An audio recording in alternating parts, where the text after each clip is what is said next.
Hello mga boss. Gagawin natin ngayon, ayan, kung titignan nyo, bale meron tayong isang cone dito na box. Kung papansinin nyo itong nakasulat dito sa box, ayan, meron itong nakasulat na 50 watts at 100 watts. Bale ang laman nito mga boss, isa itong amplifier. Ayan, buksan ko para makita nyo. Ayan. Titignan nyo, isa itong amplifier na meron itong Bluetooth, USB at auxiliary. Tapos yung out nito, ayan, meron tong sub out at left and right. Tapos ito yung kanyang control. So meron din pala tong microphone, ayan, pwede itong gamitin sa microphone. Ayan, meron din tong sariling volume para sa microphone at echo. Tapos ito naman yung mga knob.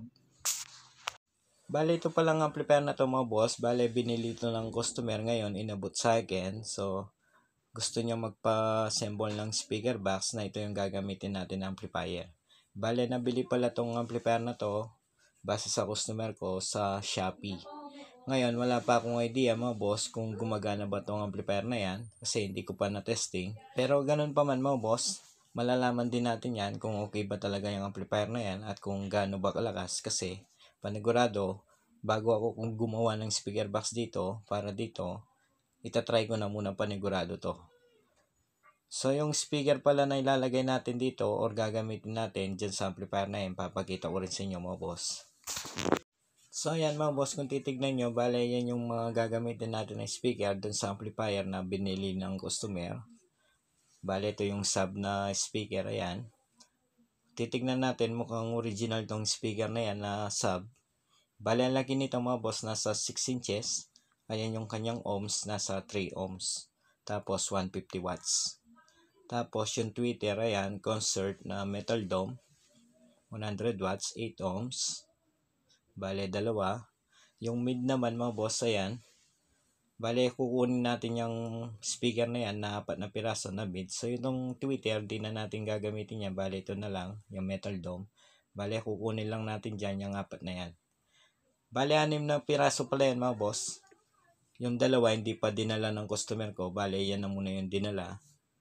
So, yan yung mga gagamitin natin na speaker dito sa amplifier na yan. Ayan. So, tignan natin mga boss kung kakayanin ba yung amplifier na yan, yung mga speaker na yan. Pero kung akong tatanungin mga boss, medyo alangan ako dito sa amplifier na binili ng customer dito sa sub speaker na yan kasi nakita nyo 150 watts yan tapos 3 ohms pa. So, ang baba ng ohms mga boss. Pero ganun pa man, malalaman din natin yan once na na-actual test na natin yan. So, kung titignan nyo rin mga boss, ayan, bale, meron na rin tayong playboard para, yun na nga, may box yung mga speaker na yan. So, bumili na rin yung customer. So, kumpleto na lahat. Bale, kulang na lang dito, pagbuo mo, boss. So, dito naman sa kanyang amplifier, ayan, bale, ang kagandahan dito, itong kanyang mga control, ayan, socket type. So, hindi nakapix sa board. Isa pang kagandahan dito sa amplifier na to, kung titignan nyo, bale nakaseparate yung kanyang speaker sub. Ayan, meron tong sub out. Ayan. Tapos, ito yung kanyang right channel. Ayan, tsaka left channel. So, itong kanyang right channel, left channel mga boss, meron yan sariling volume. Ganun din yung kanyang sub. Bale, nakaseparate yung volume nitong sub at itong kanyang right channel at left. Titignan nyo, yan yung kanyang mga control. So, itong kanyang mga control, same lang yan mga boss, isa lang yung mga socket wire. Kahit magkabali-baligtad yung pag-tap natin dito sa board, okay lang. Wag lang itong para sa microphone. So, itong kanyang microphone, dito lang sa una yan, ayan. Makikita nyo naman, may nakasulat naman dito sa board. So, itong kanyang mga control, kahit magkabali-baligtad na yan, sa pag-tap natin, okay lang mga boss. Walang problema. So, ito palang control nitong amplifier. Kung titignan nyo, ayan, nasa 4 na piraso.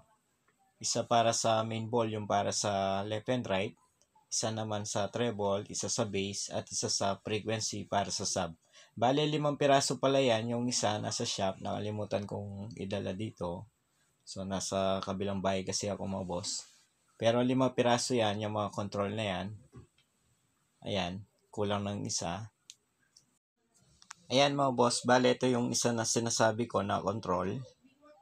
Bale 5 piraso lahat yan. So kaya magkabali-baliktad yan mga boss, okay lang. Kasi same lang naman yung mga socket wire na yan, walang problema.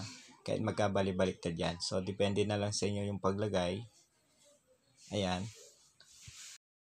Yan mga boss, sa ngayon, hanggang dito na muna tong ating video. Sa susunod na video natin, abangan nyo. I-test natin tong amplifier na yan. Tignan natin kung gumagana ba.